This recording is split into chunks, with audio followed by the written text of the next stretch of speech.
La grande épreuve de la confiance. Il existe dans la vie humaine une douleur particulière qui ne ressemble à aucune autre. Une douleur qui ne provient ni de la diversité, ni de la pauvreté, ni même de l'échec. C'est la douleur de la trahison. Car lorsque l'ennemi nous attaque, nous souffrons certes, mais nous ne sommes pas surpris. Lorsque quelqu'un qui nous déteste cherche à nous nuire, nous pouvons être blessés, mais notre esprit avait déjà envisagé cette éventualité. La véritable catastrophe émotionnelle survient lorsque le coup vient de l'endroit même où nous avions déposé notre confiance, lorsque la blessure est infligée par une personne à laquelle nous avions ouvert les portes de notre intimité, confié nos peurs, révélé nos faiblesses et exposé les parties les plus fragiles de notre être. Voilà pourquoi les blessures de la trahison sont si profondes. Elles ne détruisent pas seulement une relation, elles ébranlent notre perception du monde. Elles nous obligent à remettre en question notre jugement, notre capacité à discerner les êtres humains et parfois même notre aptitude à aimer ou à faire confiance à nouveau. Derrière chaque grande déception se cache souvent une confiance sincère qui avait été accordée sans réserve. L'être humain est ainsi fait. Il ne protège véritablement que ce qu'il considère, il ne se protège véritablement que de ce qu'il considère comme dangereux. Nous verrouillons nos portes contre les inconnus, mais nous ouvrons nos maisons à ceux que nous aimons. Nous protégeons nos biens contre les étrangers, mais nous remettons nos secrets à ceux que nous considérons comme des proches. C'est précisément parce que la confiance implique un désarmement volontaire qu'elle rend la trahison si dévastatrice. Chaque fois que nous accordons notre confiance, nous acceptons implicitement une forme de vulnérabilité. Nous permettons à quelqu'un d'accéder à un territoire auquel les autres n'ont pas accès. Nous lui offrons ce que nous refusons au reste du monde, notre dos. Et il y a quelque chose de profondément symbolique dans cette image, tourner le dos à quelqu'un.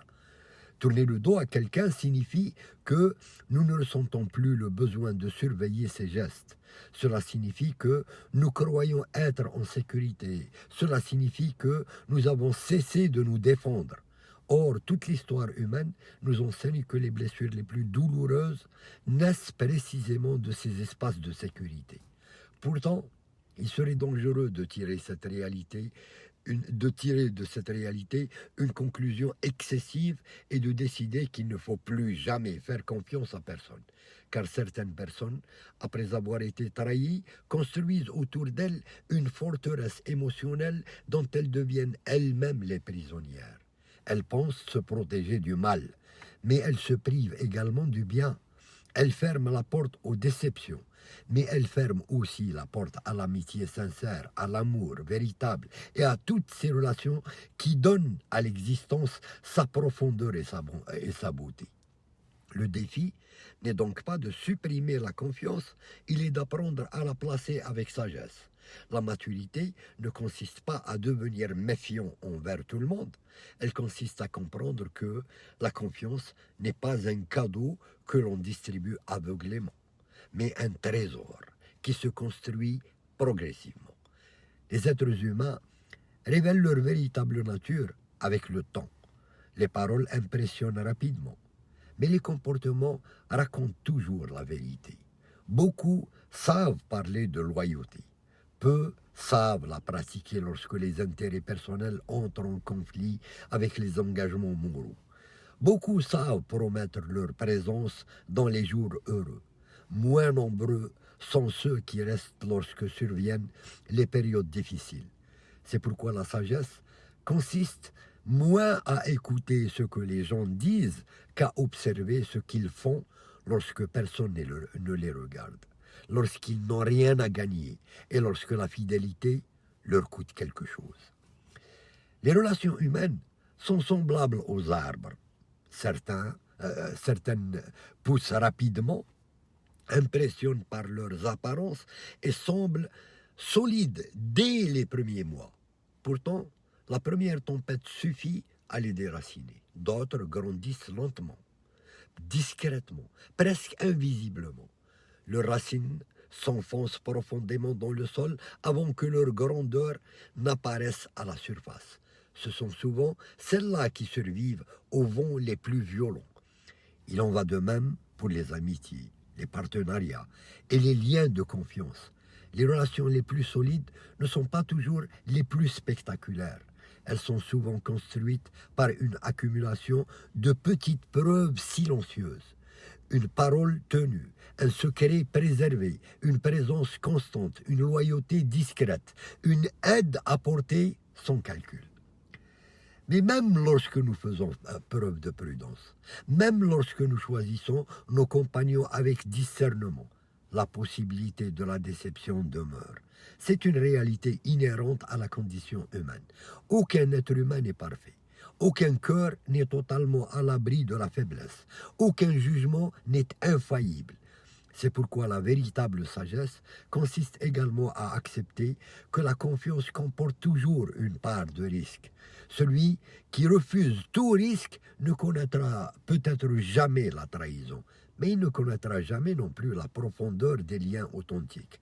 Car il existe dans ce monde des personnes dont la fidélité est une bénédiction, des êtres qui deviennent des refuges dans les périodes de détresse, des amis dont la présence apaise les inquiétudes, des compagnons qui demeurent constants lorsque les circonstances changent, des hommes et des femmes qui protègent votre réputation en votre absence comme ils la protégeraient en votre présence, des personnes qui ne vous abandonnent pas lorsque votre utilité diminue ou lorsque votre éclat s'estompe.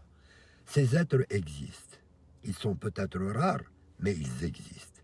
Et il rappelle que l'humanité ne se résume pas à ces trahisons. Voilà pourquoi l'équilibre demeure la plus haute forme de sagesse.